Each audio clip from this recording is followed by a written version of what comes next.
রহমানির রহিম, আসসালামু আলাইকুম। আজকে যে শেয়ারটা নিয়ে কথা বলবো অসাধারণ একটা শেয়ার। এই শেয়ারটা গত বছরের তুলনায় এবছরে তাদের প্রফিট অনেক বৃদ্ধি পেয়েছে, অলমোস্ট ডাবল। ইভেন তাদের ইপিএস বৃদ্ধি পেয়েছে, সেই অনুযায়ী কিন্তু এখন পর্যন্ত আগের বছরের তুলনায় দাম বৃদ্ধি পায় নাই, হয়তোবা এটা সমন্বয় হবে। যাই হোক, আমরা মূল কথায় চলে যাই। এটা অসাধারণ একটা শেয়ার, আপনারা অবশ্যই বৃহস্পতিবার এটা ওয়াচ লিস্টে রাখতে পারেন। ইনভেস্টমেন্ট কর্পোরেশন অফ বাংলাদেশ বা আইসিবি এটা ফাইন্যান্সিয়াল সেক্টরের একটা শেয়ার। বর্তমানে এটা 94 টাকা 70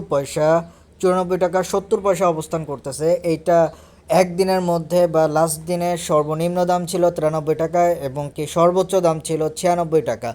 এক বছরের সর্বনিম্ন দাম ছিল 89 টাকা 70 পয়সা এবং কি সর্বোচ্চ দাম ছিল 174 টাকা। সবথেকে গুরুত্বপূর্ণ এখানে যে জিনিসটা আমরা দেখতে পাচ্ছি, আরএসআইয়ের মান। আরএসআই 45.22। এটা কিন্তু আমরা বলতে পারি খুব সেফ একটা পজিশনে রয়েছে। আরএসআইয়ের মানটা আমরা দেখতে পাচ্ছি।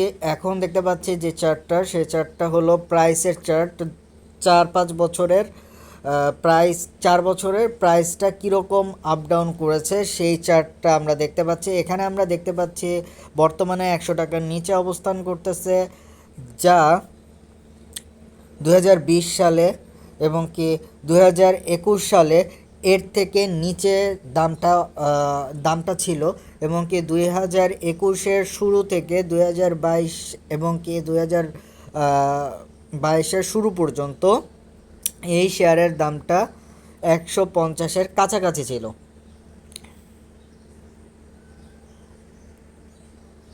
আমরা এই জায়গায় একটু খেয়াল করি। এই জায়গায় আমরা authorize capital, paid up capital দেখতে পাচ্ছি, পি রেশিও আমরা দেখতে পাচ্ছি।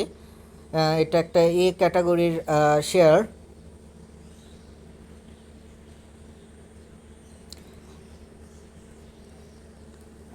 শেয়ার হোল্ডিং পার্সেন্টেজটা আমরা একটু দেখি। শেয়ার হোল্ডিং পার্সেন্টেজে আমরা দেখতে পাচ্ছি director share 69.49%, government share 27%, institutional share 1.92%, আর পাবলিক শেয়ার মাত্র 1.59%। পাবলিক শেয়ার অনেক কম, আপনারা দেখতে পাচ্ছেন।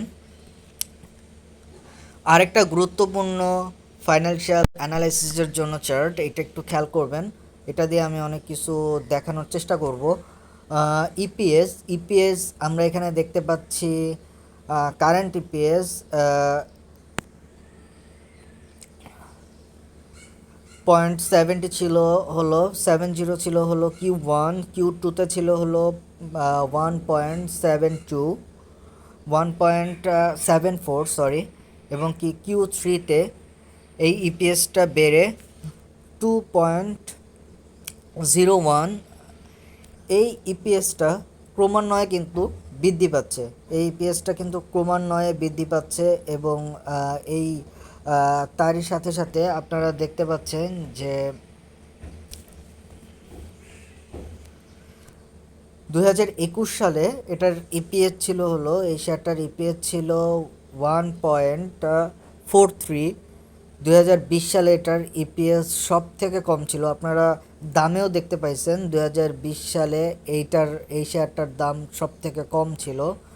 এটার ইপিএস ছিল হলো 0.74 এবং কি 2019 সালে এটার ইপিএস ছিল 0.686 এবং কি 18 সালে এটার ইপিএস সব থেকে ভালো ছিল 6.27।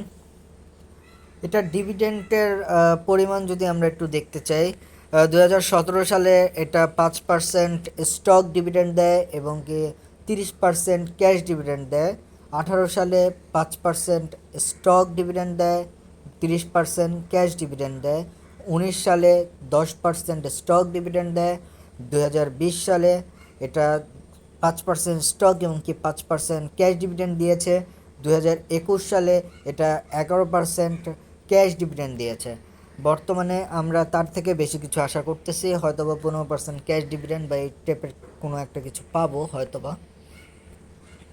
ইপিএস তো আমরা আগেই দেখলাম, তারপরে আমরা একটু চার্টের মাধ্যমে দেখি। 2017 সালের ইপিএস তার অনেক ভালো ছিল, তার পরবর্তীতে কোম্পানিটা তেমন একটা প্রফিটে যেতে পারে নাই।